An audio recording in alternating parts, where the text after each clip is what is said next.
बिस्मिल्लाहिर्रहमानिर्रहीम अस्सलाम वालेकुम। आज 20 जुलाई बरोज़ सोमवार हम बात करेंगे chairman CPEC authority Asim Bajwa senate committee के सामने पेश हुए हैं और ये सेनेट कमेटी को हेड कर रही थी शीरी रहमान और उनके साथ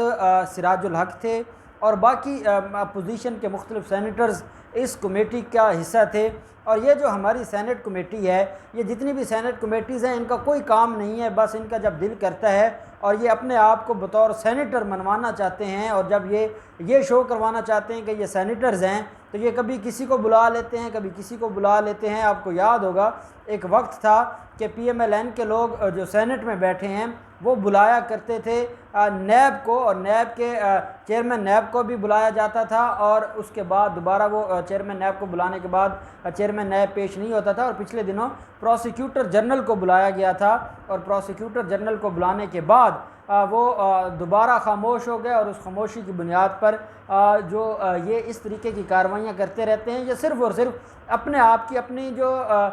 ये अपने आप को सुपीरियर समझते हैं, वो सुपीरियर बुनियादों पर ये मुख्तलिफ लोगों को बुलाते हैं। और आसिम बाजवा को बुलाना बेसिकली ये पैगाम देना था कि हम जमहूरी लोग हैं और जमहूरियत बड़ी मजबूत है और जमहूरियत में हम जो हमारी जो कमेटीज़ हैं सेनेट की, वो चाहें तो किसी को भी बुला लें, चाहें वो आर्मी के किसी साबका ऑफिसर को बुला लें जो इस वक्त चेयरमैन है सी पैक अथॉरिटी के, और उनसे सवाल जवाब करें और उनसे सवाल जवाब करने के बाद उनको ये बताएं कि पाकिस्तान में जमहूरियत है और जमहूरियत ये है कि शीरी रहमान जैसी औरत। अब शीरी रहमान को क्या डिफ़ाइन करना है? अब शीरी रहमान के सामने जो जाकर कोई शख्स उसके सवालों का जवाब देगा, तो मैं समझता हूँ ये उस शख्स का बड़ापन है और उसके इदारे ने उसकी ऐसी तरबियत की है और उसके इदारे ने उसको ऐसा तैयार किया है कि वो वहाँ जाकर खामोश बैठकर जो सवाल पूछा जाता है उसका जवाब देता है। नहीं तो कोई भी आदमी जिसके अंदर जो कैपेबल है, जिसके अंदर काबिलियत है, वो ऐसे नालायक और जुहला के सामने जाकर उनके वो सवालात जो सिर्फ़ और सिर्फ सियासी दुश्मनियों की बुनियाद पर हैं, जिनके अंदर आपको सियासी बुग़्ज़ नज़र आता है इमरान खान के ख़िलाफ़, वो सवालात पूछे जाएँ और उनका जवाब दिया जाए, तो मैं नहीं समझता कि ऐसा कोई भी काबिल शख्स करेगा। ये सिर्फ़ आसिम बाजवा की तरबियत है, फ़ौज की मेहनतें हैं, उन्होंने तैयार किया और उस बुनियाद पर आसिम बाजवा ने जाकर आपने जो प्रेजेंटेशन है वो पेश की है। और मज़े की बात यह है, सिराजुल हक हूँ या जो शीरी रहमान हूँ, इनका सारा दिन एक ही काम रहता है आर्मी के हवाले से बातें करना, आर्मी के ऊपर अटैक करना, आर्मी के बारे में गलत बयानियाँ करना और अपने आप को सुपीरियर समझना, जमहूरियत का राग अलापना, 18वीं तरमीम का राग अलापना। लेकिन जब आसिम बाजवा जाता है सेनेट के इजलास में और सेनेट कमेटी के इजलास में और सेनेट कमेटी के इजलास में जाकर उनके सामने बैठता है, तो फिर सारे ठुस हो जाते हैं, उनसे ना कोई सवाल पूछा जाता है। और सवाल क्या पूछना है मैं आपको आखिर पर बताऊंगा कि जब आसिम बाजवा ने अपनी ब्रीफिंग मुकम्मल कर ली, आसिम बाजवा तो ऐसे ही गए जैसे वो DGISPR अपनी प्रेस कॉन्फ्रेंस में वो पूरी अपनी जो खबर होती थी वो पढ़ देता था और हामिद मीर और सलीम साफ़ी जैसे लोग भी सर झुकाकर बैठे रहते थे। और यही हाल हुआ है शीरी रहमान, सिराजुल हक और बाकी सेनेटर्स का कि जब वो प्रेस जो ब्रीफिंग है वो ख़त्म हुई है जनरल आसिम बाजवा की, जो साबका जो आर्मी के ऑफिसर हैं, उनकी जब ब्रीफिंग ख़त्म हुई है उसके बाद शीरी रहमान भी उसके गुण गाने लग गई हैं और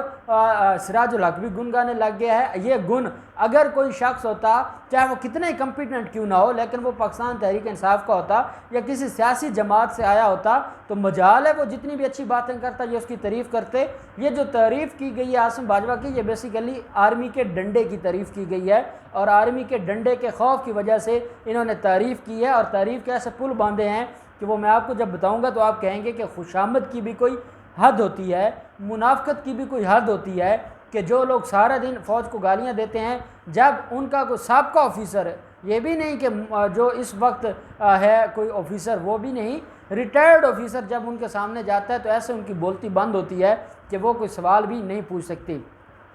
आसिम बाजवा ने बड़ी खुशखबरियाँ आज सुनाई हैं और आसिम बाजवा का बड़ा किरदार है सी पैक पर स्पेशली, और सी पैक के ऊपर जितने भी एतराज़ात थे, जितनी भी मुखालफत थी अमेरिका की, इंडिया की और अंदरून मुल्क जो पाकिस्तान के दुश्मन हैं, जिस तरीके से वो सी पैक के मंसूबे को नाकाम करना चाहते थे, मैं समझता हूँ सी पैक के मंसूबे को कामयाब करने में आसिम बाजवा का बहुत बड़ा हाथ है। आसिम बाजवा ने आज कौम को खुशखबरी सुनाई है। पहली खुशखबरी ये है कि लाहौर की जो ऑरेंज लाइन ट्रेन है उसको बहुत जल्द कंप्लीट करने का कह दिया है, और उनका ये कहना है कि ये कोई सियासी मसला नहीं है। और हमें हुकूमत ने कहा है, इमरान खान ने कहा है, अगर इमरान खान इन जैसा काम करता तो इमरान खान वो काम शुरू ही ना करता जो उन्होंने इतने खसारे से शुरू करवा के, और अभी वो काम हाफ भी कंप्लीट नहीं हुआ था, और एक ट्रेन चलवा कर उसके अंदर साबका जो फ्राडे आला थे वो बैठ जाते हैं, और वो बैठ कर वो उसका इफ्तिताह कर देते हैं और ड्रामेबाजी करते हैं। वो सारी कौम के सामने है। हकीकत ये थी कि अभी वो चलने के काबिल ही नहीं थी, अभी तो 50% काम हुआ था।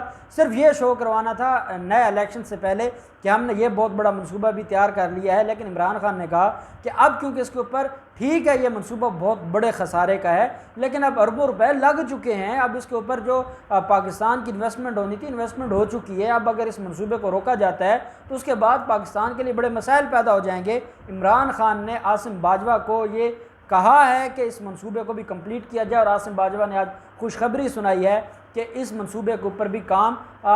जारी है और बहुत जल्द ये काम कंप्लीट हो जाएगा। डायरेक्शन दे दी गई हैं अथॉरिटीज़ को कि इस मंसूबे के ऊपर काम करें, और सैकड़ों का जो वर्कर्स हैं उनको भी भर्ती किया जा रहा है जो उस मंसूबे के ऊपर काम करेंगे। इससे बढ़कर खुशखबरी ये सुनाई गई है आसिम बाजवा की तरफ से कि जो मामला है एयरपोर्ट का जो गवादर में बनाई जा रही है वो कंप्लीट हो चुकी है, और उसके ऊपर जो बहुत जल्द वहाँ पर जो फंक्शंस हैं वो स्टार्ट हो जाएंगे, और ये बहुत बड़ी डेवलपमेंट होगी सी पैक के लिए, और ये बहुत बड़ा एक बेनिफिट होगा पाकिस्तान के लिए। और साथ ये कहा गया कि जो लोग ये कह रहे हैं कि सी पैक खसारे का सौदा है, उनको हम बता देना चाहते हैं कि पाकिस्तान इस वक्त खसारे के सौदे पर काम नहीं कर रहा। ये खसारे के सौदे जब थे और जिनके दौर में थे वो चले गए हैं, और वो लोग थे जो लोग कमीशनें लेते थे, जो चीनी कंपनीज़ को कहते थे हमारा घर पूरा कर दें, हमें पैसे पूरे मिलने चाहिए, बाकी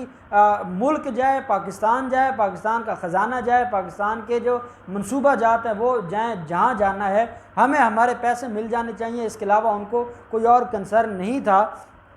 ये इनकी हकीकत है, और ये आसिम बाजवा ने कहा है कि अब वो हालात नहीं रहे और अब ये अपने मामलात कंप्लीट होने वाले हैं। साथ आसिम बाजवा ने कहा है कि 100 से ज़ायद मनसूबा जात हैं जो इस वक्त मुख्तलिफ मराहल में हैं, जो बहुत जल्द कंप्लीट हो जाएंगे। बलूचिस्तान की तरक्की के ऊपर आसिम बाजवा ने खुलकर बात की। आसिम बाजवा ने यह कहा है कि जो लोग ये अफवाहें फैला रहे हैं कि बलूचिस्तान के ऊपर काम नहीं हो रहा या सी पैक का कोई फ़ायदा बलूचिस्तान को नहीं होगा, कहा यह गया है कि सबसे ज़्यादा फ़ायदा बलूचिस्तान को होगा। बलूचिस्तान के अंदर दहशतगर्दी का जो नेटवर्क है, जो ईरान से लोग आते थे और ईरान से वो नेटवर्क चलाया जाता था, या जो हिस्सा अफ़गानिस्तान के साथ लगता है, वो सारी वो जो बाड़ लगाई जा रही है वो भी सी पैक का ही मंसूबा है, और उसके ऊपर काम जारी है। और वो बहुत जल्द 900 किलोमीटर का बॉर्डर है ईरान के साथ, तो जो 100 किलोमीटर तक बाढ़ वो कंप्लीट होने वाली है ईरान बॉर्डर पर। और अफ़गानिस्तान का आपको पता है कि काफ़ी हिस्सा हमारी जो आर्मी है और हमारे जो इदारे हैं उन्होंने कंप्लीट कर लिया है, जिसकी वजह से जो नक्लो हरकत है दोनों साइडों के लोगों की, वो थ्रू प्रॉपर चैनल होगी, ना कि वो जहाँ से उनका जी चाहता था वो आते जाते थे और एक्टिविटीज़ करके और वो वापस चले जाते थे। साथ ये कहा गया है कि बिजली के मंसूबे उनके ऊपर बड़ी जल्दी से काम है गवादर के अंदर, क्योंकि इस वक्त गवादर में जो बिजली इस्तेमाल हो रही है वो ईरान से आती है, वो बहुत महंगी पड़ती है। इस बुनियाद पर अब गवादर के अंदर जो मुख्तलिफ प्रोजेक्ट्स हैं, पावर प्रोजेक्ट्स, उनके ऊपर तेज़ी से काम शुरू है, और उसमें 400 मेगावाट का जो प्रोजेक्ट है वो कंप्लीट हो चुका है, और बाकी प्रोजेक्ट्स भी अपने फाइनल मराहल में हैं और अब वो भी कंप्लीट होने के करीब हैं। साथ उनकी तरफ से ये कहा गया, रोड्स के बारे में बताया गया कि कौन से रोड्स कंप्लीट हैं। रेलवे ट्रैक के बारे में बताया गया कि जब ये सी पैक के जो रेलवे ट्रैक जिनके ऊपर काम चल रहा है, जब ये कंप्लीट हो जाएंगे तो पाकिस्तान में जो रेलवे है वो एक इनकलाब आ जाएगा, और बहुत बड़ा उसमें एक किरदार होगा सी पैक का। और जो मुखालफीन हैं पाकिस्तान में सी पैक के, वो बेसिकली पाकिस्तान के मुखालिफ हैं, और जो लोग आसिम बाजवा ने शीरी रहमान और उनके सब के सामने कहा कि जो सी पैक के ख़िलाफ़ काम कर रहा है हमारे नॉलेज में वो भी हैं, जो सी सी पैक को बर्बाद करना चाहता है सिर्फ हुकूमत के बुग़्ज़ में, वो भी हमारे सामने है, और जो अंदर से दुश्मनों के साथ मिले हुए हैं वो भी हमारे सामने हैं। और हम इन सारे मामलात के ऊपर देख रहे हैं, हम सिक्योरिटी को भी देख रहे हैं, और इंशाअल्लाह सी पैक अपने मंतकी अंजाम की तरफ जाएगा, कामयाब होगा, और जो सी पैक के दुश्मन हैं वो नामुराद होंगे। जब ये सारी बड़ी डिटेल ब्रीफिंग है, जब ब्रीफिंग दे दी गई तो शीरी रहमान बोली कि कमाल हो गया है, हम सराहते हैं जिस तरीके से आसिम बाजवा ने ब्रीफिंग दी है, हर चीज़ को क्लियर कर दिया है। शीरी रहमान कहती हैं हर जो सवाल हम पूछते थे उसका अजबर जवाब मौजूद था आसिम बाजवा के पास, हर सवाल का उन्होंने बड़े अच्छे से जवाब दिया है। अब आपको क्या पता, ना आपको किसी बात का इल्म है, आपको सिवाय जरदारी ख़ानदान की हर तरह की ग़ुलामी के आपको तो कोई काम ही नहीं आता। अब आपने कौन सा सवाल करना था या आपने कौन से जवाब सुनने थे? आपको तो घुमंड था कि क्योंकि वो साबका आर्मी ऑफिसर है वो आपके सामने पेश हो, और वो उसका बड़ापन था, वो आके पेश हुआ है। और पेश क्या हुआ है, उसने आकर शिरकत की है, और शिरकत करके उसने जो अचीवमेंट्स थी वो बता दी हैं, और अचीवमेंट्स बताने के बाद आपके मुंह तो खुले के खुले रह गए। आपको तो ये भी शायद अब आप जरदारी या बिलावल हाउस जाएंगी तो आपसे वो आपके कान तो पकड़े जाएंगे और आपसे पूछा जाएगा कि आपको ये किसने कहा था? हमने तो कहा था कि साहब का आर्मी ऑफिसर है, उसको आपने टफ टाइम देना है, आप उसकी तारीफ़ों के पुल बांधने लग गई हैं, इसका मतलब है कि आप के अपने को मफादात हैं। तो ये कहा जाएगा कि जब आर्मी का डंडा सामने आता है तो बड़े बड़े खामोश हो जाते हैं और बड़े बड़ों की जो ज़ुबानें हैं वो गुंग हो जाती हैं। सिराजुल हक कहते हैं कि कोरोना के मसाइल में हमने को बहुत अच्छी गुफ्तगू सुनी है, और हमें ये लगा है कि कोरोना की इस वबा के दौरान अगर पाकिस्तान में कोई शख्स काम कर रहा है तो आसिम बाजवा है। वो बेसिकली ये बता रहे हैं, फ़ौज को अपनी हाज़िरी लगवा रहे हैं कि जनाब हम हाजिर हैं और हमें भी कोई खिदमत का मौका दिया जाए, हमें भी कहीं ना कहीं एडजस्ट किया जाए। हम ये इतने अरसा से अपोजिशन कर करके थक गए हैं, ना अपोजिशन वाले हमें किसी खाते में गिनते हैं, ना हमें हुकूमत में कोई रोल मिलता है, ना हमें इदारे मुँह लगाते हैं, और हमारे पास कोई जगह नहीं है, हमें जगह प्रोवाइड की जाए। और इस वजह से वो आसिम बाजवा के गुण गाते रहे। ये इजलास की कार्रवाई थी। मैं समझता हूँ आसिम बाजवा ने जिस तरीके से आज ये जो जितने माफियाज़ हैं करप्ट अपोजिशन की, उनकी बोलती बंद की है और उनके हर सवाल का जवाब ऐसे दिया है कि उनमें दोबारा इतनी हिम्मत नहीं हुई कि वो दोबारा कोई सवाल पूछें, तो ये बहुत बड़ी कामयाबी है। कम्पिटेंट आदमी के हाथ में सी पैक है, ईमानदार आदमी के हाथ में सी पैक है, एक तरबियत याफ्ता आदमी के हाथ में सी पैक है। इसलिए कौम मुतमईन है और कौम पुरुमीद है कि सी पैक पाकिस्तान के लिए खुशियाँ लाएगा और पाकिस्तान की तरक्की का ज़ामिन बनेगा। अल्लाह पाक हम सब का हामी और नासिर हो। बहुत शुक्रिया। अल्लाह हाफिज़। पाकिस्तान जिंदाबाद।